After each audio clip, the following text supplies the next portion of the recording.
یہ میرے ہاتھ میں مستدرک حاکم ہے، جلد نمبر 5 صفحہ نمبر 389 ہے، حدیث نمبر ہے 6464۔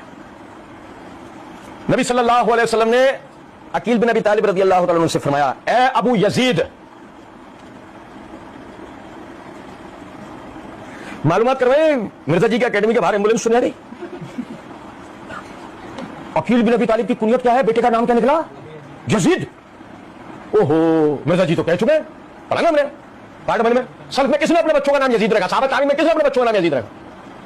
اہل بیت نے رکھا، علی کے بھائی نے رکھا یزید نام۔ اب بھائی میں بار بار بتاتا ہوں یار، مسئلہ یہاں یزید کی وکالت نہیں ہو رہی ہے، مسئلہ یہ بتانا ہے مرزا کتنا کذاب ہے، مرزا کتنا بڑا فراڈ ہے، اور مرزا چو کتنے بڑے محقق ہے۔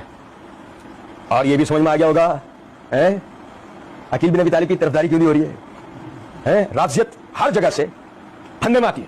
عقیل کا ہے معاویہ کے ساتھ، عقیل کے بیٹے کا نام کیا ہے؟ یزید۔ عقیل بھائی کس کے؟ علی کے۔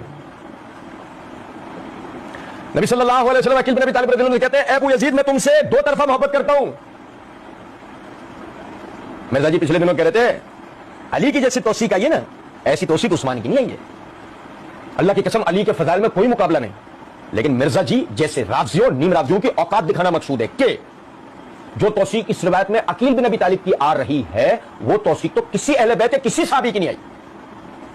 اے ابو یزید، میں تم سے دو طرفہ محبت کرتا ہوں، ایک تو اس لیے کہ تم میرے اہل بیت، ایک تو اس لیے کہ تم میرے رشتہ دار، میرے اہل بیت، اور دوسری اس لیے کہ میرے چچا تم سے محبت کرتے تھے۔ ابو طالب کے چہیتے کون تھے؟ عقیل۔ ابو طالب کے چہیتے تھے عقیل، تو میں تم سے اس لیے بھی محبت کرتا ہوں کہ میرے چچا ابو طالب تم سے محبت کرتے۔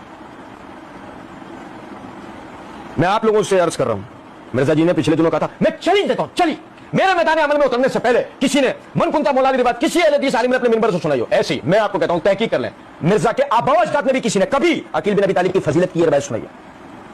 ہمارے جواب دینے سے پہلے پوری ان کی ذریت میں کسی نے یہ روایت سنائی ہے؟